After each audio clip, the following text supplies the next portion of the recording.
Hmm, 1 tahun ke depan berarti itu sangat besar, sangat berat.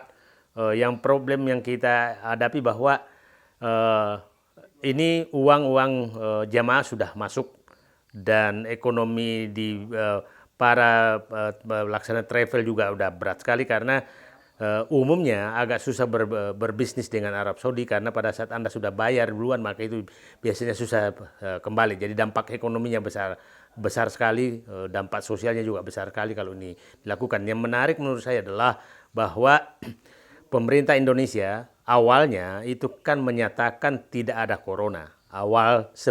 Sebelum sebelum diumumkan bahwa ada dua, dengan gagah pemerintah menyatakan tidak ada corona di Indonesia. Tapi yang menariknya adalah pemerintah Arab Saudi memasukkan Indonesia sebagai salah satu negara yang potensial ada corona. Nah, pada saat itu pemerintah Indonesia sama sekali tidak protes ke pemerintah Arab Saudi secara resmi. Secara resmi tidak protes bahwa negara kami bebas corona. Nah, itu menurut saya berarti memang saat itu sudah tidak yakin juga bahwa tidak ada corona karena pada saat itu bayangkan mendadak dilakukan apa namanya pelarangan umrah dari Indonesia.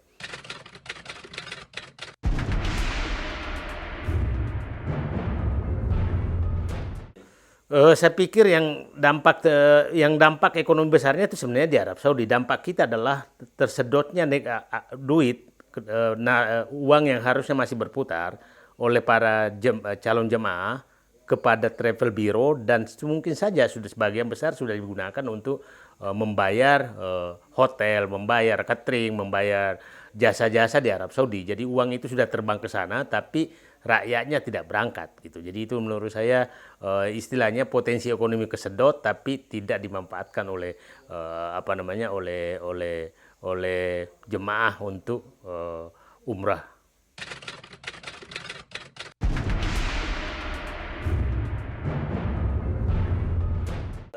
Saya pikir yang problem itu memang travel. Travel ini berat sekali karena saya kita tahu bahwa bisnis umrah ini adalah bisnis yang belum berjalan sesuai GCG yang bagus. Di GCG yang bagus tuh jadi agak sulit.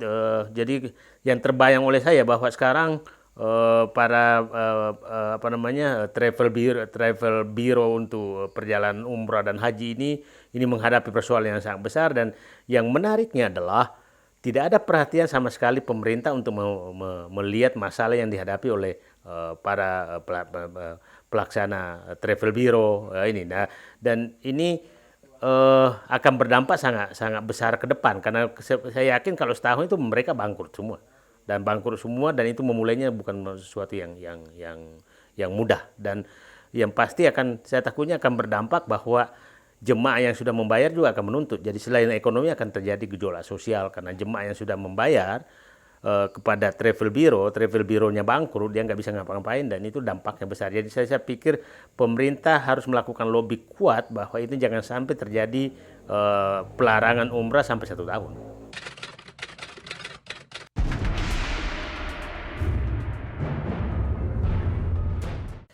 Ya itu bisa terjadi kalau setahun berarti kan haji juga dihambat. Nah, itu juga menjadi problem karena problemnya berat banget dan yang menarik itu kan apa namanya? Yang menarik saya itu adalah Australia sudah mengumumkan corona tapi kan nggak ada larangan dari Arab Saudi tidak termasuk Australia yang dilarang. Tapi Indonesia yang dengan gagah berani bahwa menyatakan tidak ada corona dan katanya negara bersahabat tapi dilarang gitu. Nah, saat dilarang oleh pemerintah Arab Saudi tidak ada suara sama sekali dari pemerintah Indonesia atau melobi khusus untuk meyakinkan bahwa kami sangat berkepentingan dan mungkin sebenarnya jalan keluar adalah bahwa diperketat saja pemeriksaan gitu. Pemeriksaan para jemaah yang mau berangkat gitu. Diperketat kalau perlu adalah yang memeriksa itu adalah otoritas Arab Saudi. Jadi di Indonesia diperiksa, di sana juga diperiksa gitu.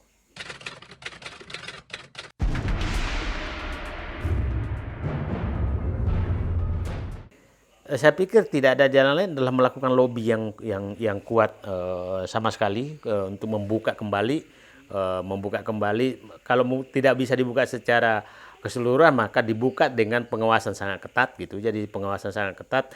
Contohnya umpamanya sebelum berangkat maka jemaah haji dimasukkan, calon jemaah itu dimasukkan dulu ke karantina minimal 2 minggu untuk ngetes apakah kena corona apa tidak terkena corona, karena menurut WHO kan 2 minggu udah ketahuan bahwa apakah ada coronanya apa tidak corona. Jadi saya pikir itu harus langkah taktis. Kalau yang lain sih agak berat, karena kalau umpamanya mencoba mencari insentif dari APBN, APBN nggak ada, nggak punya kemampuan sama sekali.